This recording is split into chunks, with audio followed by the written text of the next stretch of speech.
333. Мои батареи! Залпом! 333!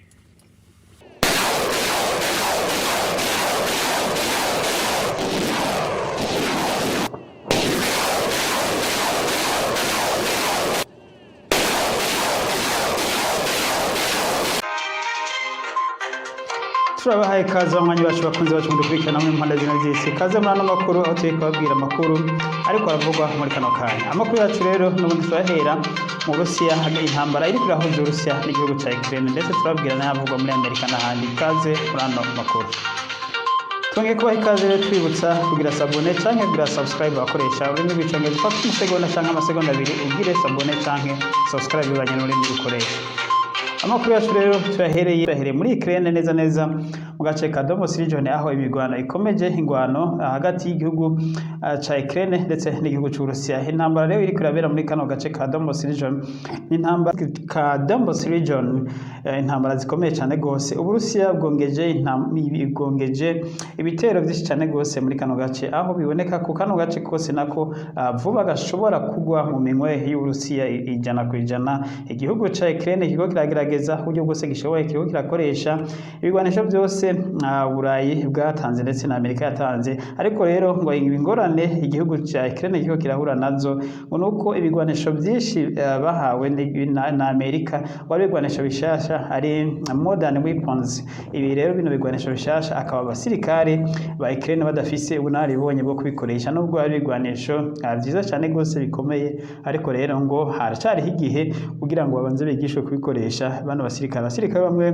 b'igihugu cya Ukraine bariko baragirana imyimenyerezo n'abasirikare ba NATO, na cyane mu kwiga gukoresha ibikoresho bimwe by'Abanyamerika n'ibikoresho by'Abanyaburayi batari basanzwe bazi gukoresha, kuko bari bamenyereye gukoresha ibikoresho bisanzwe bikoreshwa mu Burusiya bya Soviet Union. Tukivuga nyene iby'intambara hano muri kano gace, perezida wa Ukraine, perezida Zelensky yamenyesheje ko ibiriko biraba muri kano gace ka Donbas region ari ibintu biteye ubwoba gose, bibaje cyane gose, aho yavuze ko Uburusiya buriko burica abanya-Ukraine, bushaka guhonya abanya-Ukraine burundu nk'uko Hitler yabikoze. Ngo nta justification Uburusiya bushobora gutanga kuvyo buriko burakora mu karere ka Donbas region. Havuga ngo akarere ka Donbas region uko sigasigaye kameze nko mu muriro, ngo ni nko mu kuzimu, aho avuga ko atabuzima buhari, abantu benshi bishwe, ngo biriko biraba isirorera ngo n'ibintu biteye ubwoba cyane gose. Avuga ko atabuzima bw'abakiri muri kano gace ashobora gutanga ko garante ko uzobandanya kubaho, kuko Uburusiya buriko burica buri muntu wese ari muri kano gace. Ibi rero akaba yamenyesheje mu kiganiro yatanze no musi, avuga ko hasigaye ari nko mu muriro waka gusa, kuko Uburusiya ngo buriko burakoresha ibigwanisho bikomeye cyane gose mu gusambura kano gace ka Donbas region, nk'uko bagize mu ntara ya Mariupol. Turetse ko intara ya Mariupol iza yarasambuwe yose, hafi inyubako zose zari mu ntara ya Mariupol ziza zarasambuwe. Rero igisirikare cy'Uburusiya gitanguye kuraba ko botangura kwegeranya ibyasambuwe mu ntara ya Mariupol n'agace ka Donbas region, niko bariko barakagira, aho abasirikare b'Uburusiya ngo bariko baregereza ku mipaka ya kano gace kose ka Donbas region kugira ngo bakazingire kose, mu gihe abasirikare ba Ukraine bariko baragerageza nabo kugira ngo barabe ko bo bigize nyuma, ariko bikaba bitarakunda kuko Uburusiya ngo bushizemo ingufu nyinshi cyane gose. Arizo zatumye perezida Zelensky avuga ko ibiriko biraba muri kano gace ari nko mu muriro udashira, aho ibintu byinshi cyane gose byononekaye, amazu yarasambuwe, ibiraro, ibintu byose bikorwa remezo rusange muri kano gace bizazamaze gusambuka, aho n'ubu rero kumaya amabombe rutavana ko agumagwa muri kano gace ka Donbas region, yaba indege z'igisirikare ziratera amamisiri akomeye cyane, inkoho z'ubwoko bwose ndetse ziriko ziravugira muri kano gace, nk'uko perezida Zelensky yabandanya bivuga ngo ni mu muriro udashira. Ibi rero avuga ko ngo atazigera, aho yavuze ko atazigera ababarira Uburusiya, ndetse na cyane perezida w'Uburusiya avuga ko sentare mpuzamakungu ikwiye kumucira urubanza perezida Vladimir Putin nk'umuntu nk'umunyagitugu wo mu kinjana ca 21.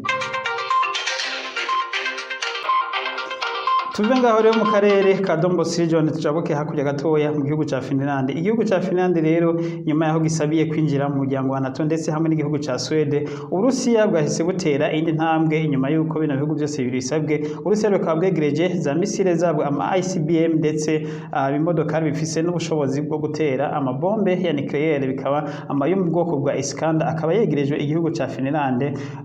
Umurongo w'imodokari binini yavyo muri no bwoko bwa Iskander bitwaye nuclear warhead bikaba byabonetse biriko bijanwa kwegereza igihugu ca Finland. Ubu rero igihugu cy'Uburusiya cyari cyamenyesheje ko igihe igihugu ca Finland cyo kwisaba kwinjira mu muryango wa NATO canke kwinjira muko Uburusiya buzohita butera intambwe yo kwegereza buno bwoko bw'amamisire hafi y'igihugu cyabwo, aho buvuga ko ibi hari kwirinda kuko ngo umutengo igihugu ca Finland kizoba kiriko giteza umutekano muke muri kano karere mu gihe cyo kwinjira muri NATO, ndetse igihugu cy'Uburusiya kikaba caragabishije ko igihugu abagize umuryango wa NATO batohirahira ngo baze kubaka amasitasiyo y'ibigwanisho byabo na cyane cyane nk'amamisiri y'ama ICBM n'ibindi nk'amanukiliya muri kino gihugu ndetse no mu gihugu cya Sweden, ngo kuko Uburusiya butazovyihanganira. Abuze rero ko Uburusiya igihe abagize umuryango wa NATO bodesida kuzana ivyo bigwanisho muri kano karere ko igihugu cy'Uburusiya cyo hava gica gitera bino bihugu bibiri Sweden na Finland, na cyane cyane ko bino bihugu bisanzwe bihanura bibe neza neza n'igihugu cy'Uburusiya. Ivyo twabonye rero nuko Uburusiya bwajanye izo misile zo mu bwoko bwa Iskander hafi y'umupaka wa Finland bihanura bibe n'igihugu cy'Uburusiya.